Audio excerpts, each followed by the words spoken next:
साथियों नवोत्थान जय भीम। आज 1 मई है। आज सभी बौद्ध अनुयायियों के लिए बहुत ही खास है, क्योंकि आज के दिन वैशाख पूर्णिमा के दिन तथागत बुद्ध का जन्म सिद्धार्थ गौतम के रूप में शाक्य कुल के महाराजा सुयोधन महारानी महामाया के घर लुम्बिनी नामक वन में जन्म हुआ। और वैशाख पूर्णिमा के दिन गया, जिसको अब वो बिहार राज्य में पड़ता है और अब उसे बोध गया के नाम से जाना जाता है, उस स्थल पे जहाँ पर तथागत बुद्ध को ज्ञान प्राप्त हुआ, सिद्धार्थ गौतम को ज्ञान प्राप्त हुआ, संबोधि प्राप्त हुआ, तथागत बुद्ध कहलाए। वह दूसरी घटना भी वैशाख पूर्णिमा के दिन ही हुआ। और तीसरी महत्वपूर्ण घटना कि कुशीनारा में तथागत बुद्ध का महापरिनिर्वाण हुआ। और इसीलिए इन 3 घटनाओं के कारण त्रिविध पावनी वैशाख पूर्णिमा पूरे विश्व जगत के, पूरे दुनिया भर के उपासक उपासिका और जो बौद्ध धर्मावलंबी हैं उनके लिए बहुत ही खास बन जाता है। और साथियों, तथागत बुद्ध का जो जीवन रहा, आप पूरा जीवन देखेंगे। तथागत बुद्ध ने 35 वर्ष की अवस्था में ज्ञान प्राप्ति के बाद 45 वर्ष चलते रहे और लोक कल्याण के लिए उपदेश दिए, जिसको आप लोग भिन्न भिन्न माध्यम से सुन रहे होंगे। और तथागत बुद्ध से पहले जो 27 बुद्ध हुए, बुद्धम में बुद्धं शरणं गच्छामि पहले से था, धम्मं शरणं गच्छामि पहले से था, लेकिन संघ नहीं था। और आपके सारनाथ की पवित्र भूमि जो मृगदाय वन में पंचवर्गीय भिक्षुओं को प्रथम उपदेश देकर संघ का निर्माण किए। इस वजह से तथागत बुद्ध की ख्याति और भी विद्यमान और भी प्रासंगिक हो जाती है।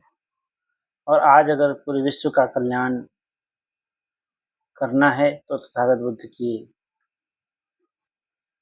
ज्ञान को हमें समझना होगा, अपने जीवन में उतारना होगा, आत्मसात करके अपने जीवन को, जब हम बुद्ध मार्ग पे चलेंगे तो आपका जीवन सुखमय और जीवन धन्य हो जाएगा। तो इसलिए इस 1 मई पावन बुद्ध पूर्णिमा पर आप सभी विश्व जगत के बौद्ध धर्मावलंबियों, उपासक उपासिकाओं, धम्म बंधुओं को, बोधि समाज नेतृत्वकर्ता श्रद्धेय धम्मदीप मंडल मिर्जापुर के द्वारा आप सभी लोगों को हार्दिक मंगल कामनाएं, बहुत बहुत बधाई। आप सभी लोग बुद्ध पूर्णिमा के पर्व को बहुत ही हर्षोल्लास, इस महापर्व को हर्षोल्लास के साथ मनाएं। साथियों, मैं आप लोगों को एक और सूचना बताना चाहता हूं कि सारनाथ की पवित्र भूमि पर सुबह 6 बजे से लेकर 11 बजे तक भगवान बुद्ध के पवित्र अस्थि दर्शन होंगे। आप दर्शन कर सकते हैं। तत्पश्चात भिक्षु संघ का भोजन दान, उसके बाद सांस्कृतिक कार्यक्रम चलते रहेंगे। तत्पश्चात आगे सायंकाल में लगभग 4 बजे बोधिसत्व बाबा साहेब डॉक्टर अम्बेडकर स्मारक कचहरी वाराणसी से सारनाथ तक धम्म यात्रा निकलेगा। आप अधिक से अधिक संख्या में सभी उपासक उपासिका शामिल होकर इस वैशाख बुद्ध पूर्णिमा इस महापर्व को एक समाज में बुद्ध के संदेश को जन जन तक पहुंचाने के लिए इस झांकी में, इस धम्म यात्रा में आप शामिल हों और इस धम्म यात्रा का पूरी तरह से नेतृत्व जो भिक्षु संघ हैं उनके दिशा निर्देशन में सैकड़ों हजारों लाखों की संख्या में उपासक उपासिकाओं की भीड़ रहेगी और वह इस बुद्ध पूर्णिमा को सेलिब्रेट कर रहे हैं। ऐसी संभावना है कि 12 देशों के लोग सारनाथ में दर्शन के लिए आएंगे और लगभग 2 से 2.5 लाख की अनुयायी शामिल होंगे। तो साथियों, आप सभी लोग भी इस अद्भुत और पवित्र महापर्व के साक्षी बने और आप सभी लोग आए और अपने जीवन में पुण्य प्राप्त करें और भिक्षु संघ को दान करें और भिक्षु संघ से इस पवित्र दिन की महानता के बारे में अवश्य सुने।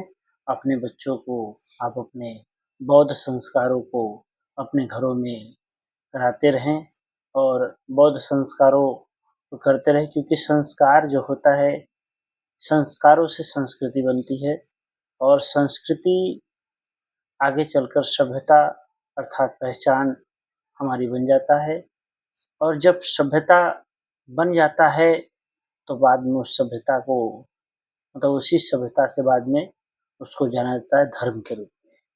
तो कहीं न कहीं आज हमारे लोगों ने अपने संस्कार, अपनी संस्कृति, अपनी सभ्यता और अपनी पहचान को खो दिया है, कहीं न कहीं संस्कार को खो करके। इसलिए हमें उस अपने आधारभूत भारत देश की प्राचीन परंपरा, कह लें पूरे विश्व जगत में प्राचीन सभ्यताओं में से हम सबसे सिविलाइज सभ्यता के रहें, लेकिन जब हम लोग कालांतर में अपने संस्कार, संस्कृति, अपने रीति रिवाज और परंपराएं और अपने महापुरुषों की जो वाणी उसको जीवंत न रखने के कारण और भी कई सारी ऐसी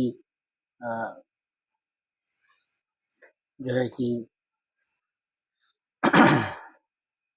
चीज़ें हुई, तो हमें बहुत ही हर्षोल्लास के साथ बुद्ध पूर्णिमा के महापर्व को मनाना है और आप सभी लोग अपने घरों पर दीपक अवश्य जलाएं, शाम को दीप जलाएं और सुबह के समय में सफ़ेद वस्त्र में सारनाथ या अपने आसपास के बुद्ध विहारों में आप जरूर जाएं और दीपक जलाएं, कैंडल जलाएं, पुष्प अर्पित करें और उसके बाद 12 बजे तक भोजन ग्रहण करें और त्रिशल पंचशील अवश्य करें और एक दिन पालन अवश्य करें और शाम को अपने घरों पर दिया जला करके संदेश दें कि हम बौद्ध हैं और जनगणना होने वाला है, तो जनगणना में हम सभी लोगों को अपने आप को बौद्ध लिखना है और अपने जो भी भाई छूट रहे हैं उनको भी इस बात को बताना है, समझाना है कि हम लोग इस देश के मूल निवासी,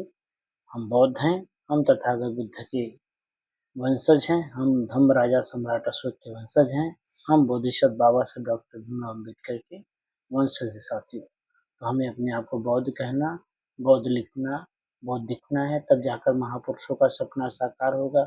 इस देश में जाति विहीन समता मूलक एक आदर्श समाज के निर्माण की जो संरचना हमारे महापुरुषों ने अपने जीवन को लगा करके जो उन्होंने अपना एक सपना तैयार किया, हम लोग कहीं न कहीं उस सपने के को एक कदम आगे बढ़ाते हुए हम अगर चाहते हैं कि हम आगे बढ़ाएं तो हमें बौद्ध अब कहना ही नहीं पड़ेगा, हमें कहने के साथ साथ अब दिखना भी पड़ेगा और लिखना भी पड़ेगा।